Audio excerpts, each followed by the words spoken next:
has won prizes in elocution competitions.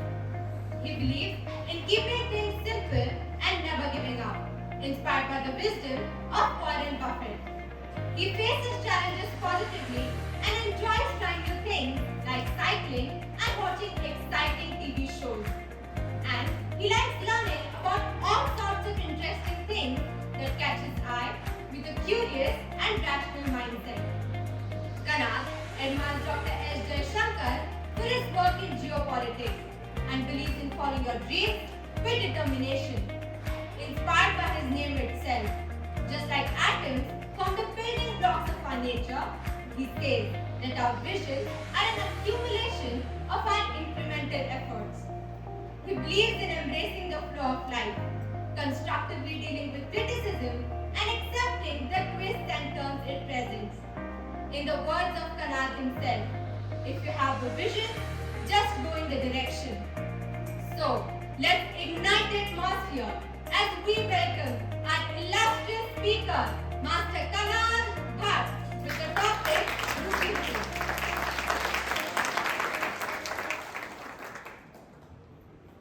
My name is Ozymandias, the King of Kings.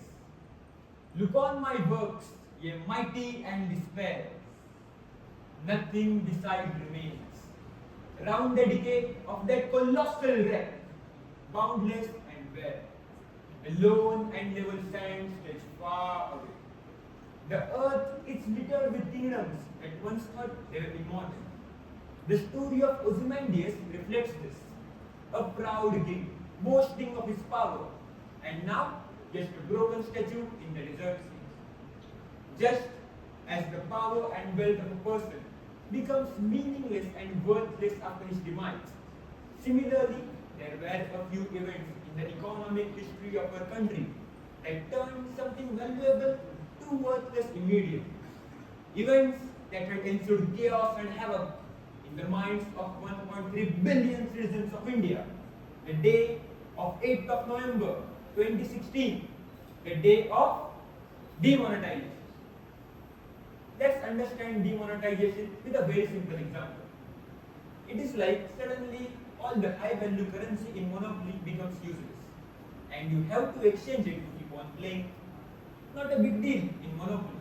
But it's a big deal if it happens in a country the size of India. Have you ever dreamt about going to Disneyland? Well, I surely have. Disney dollars, their park currency, were introduced in the year 1987 by Disney. Their value was just as equal to the US dollars. But Disney demonetized them in the year 2016, just like governments do with the real cash. This has occurred in many countries till now, including Myanmar, Pakistan, Australia, Soviet Union, and many more. With the oldest instance being the Coinage Act of 1873 in the USA, when the government demonetized the standard silver dollar in favor of fully adopting the gold standard again. In India also it has occurred thrice, namely in 1946, in 1978, and in 2016. So let's take a look at the demonetized notes from the year 1978, shall we? Presenting to you the 1,000 rupee note, the 5,000 rupee note, and you wouldn't believe this. The biggest note in India's history, the 10,000 rupee note. And the 2016 notes we all are familiar of, rupees 500 and rupees 1,000. While the 1978 demonetization only affected 20% of the currency due to lack of high value notes in the public. But the 2016 demonetization was a mega operation, as in a rapidly growing India, almost 86% of the total currency had been scrapped, thus incurring in hardships amongst the common public. बेईमानी में एक आखिरी बार नहीं होता, लालच का कोई the end नहीं होता. Let's take a look at this video.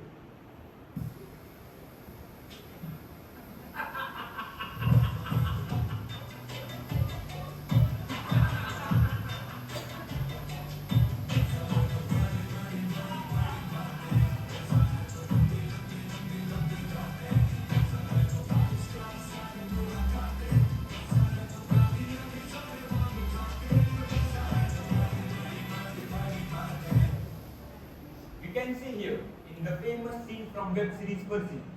The most important objectives of demonetization is to curb black money and to curb counterfeiting of money. Another main objective is to control inflation. Zimbabwe's recent demonetization on 5th of April, just 2 weeks before now, aims to control inflation by exchanging its nearly worthless currency with a new gold-backed one called the ZIG. Well, it's a mystery how this turns out. But where do we stand with India's demonetization? Here's a news cutout from a famous news outlet indicating the increase in cash flow in our economy after demonetization.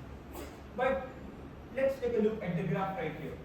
The green line indicates the cash flow in our economy in trillions.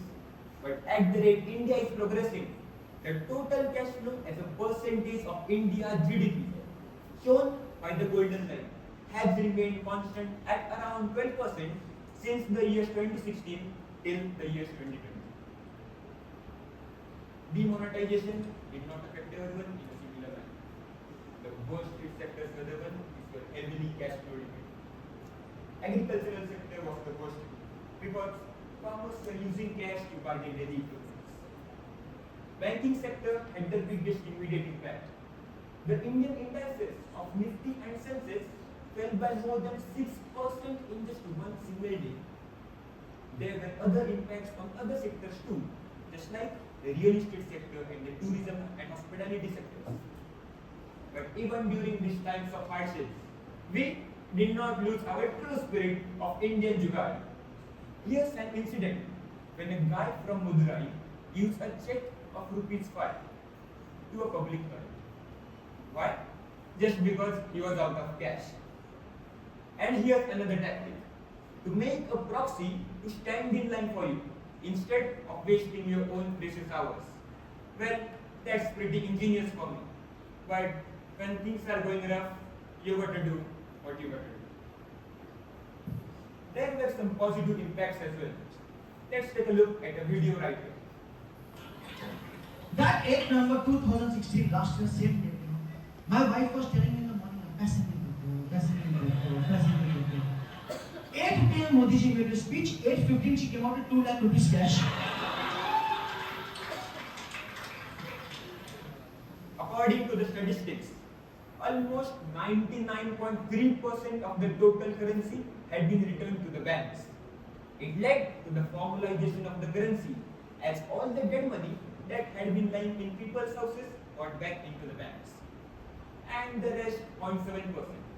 Those seem small, but also took a decent chunk of black money out of our country's economy.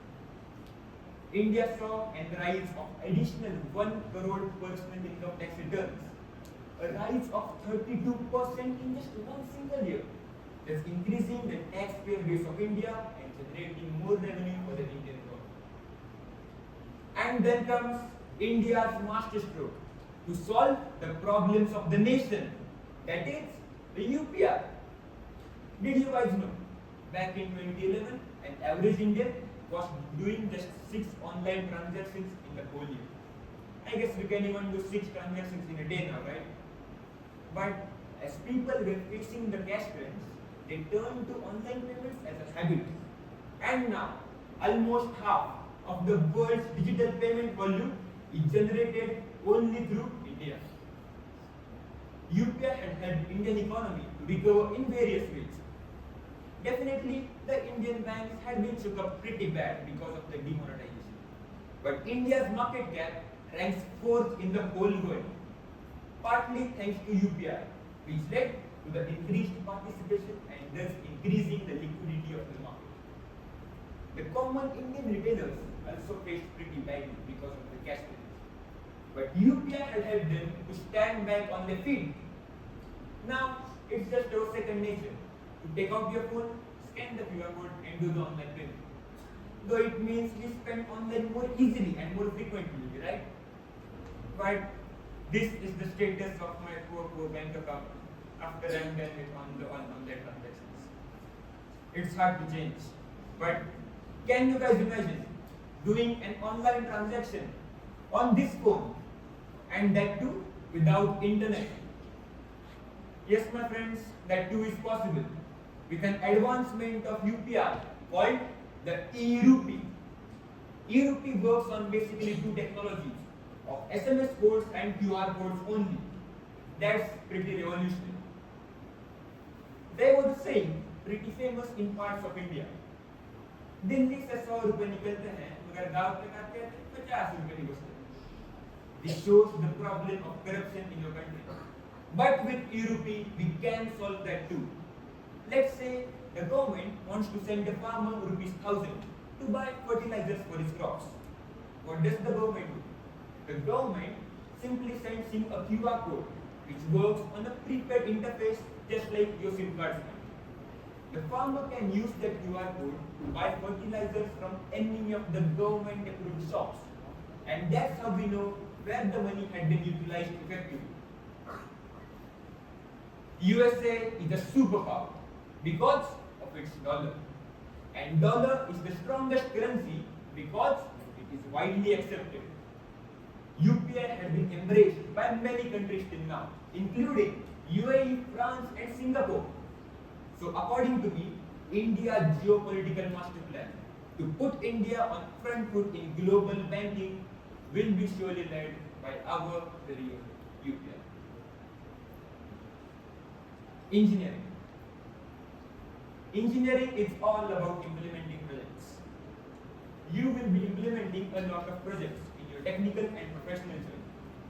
But any project must have some appropriate project management to make it a success. These include various stages like communication, planning, modeling, deployment, etc. etc.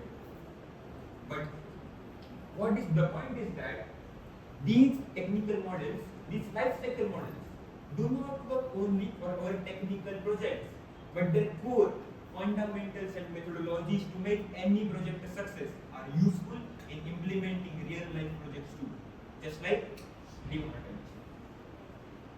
During the demonetization process, the ghost street were the poorest.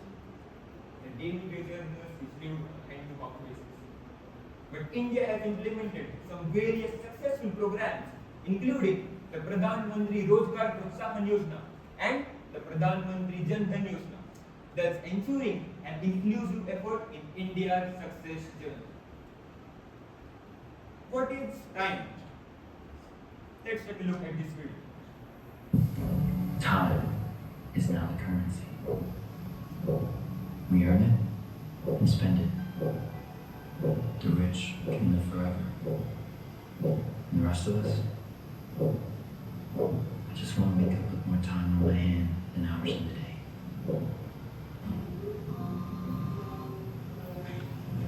4 minutes for a cup of coffee? Yesterday it was 3. Money is just a human concept.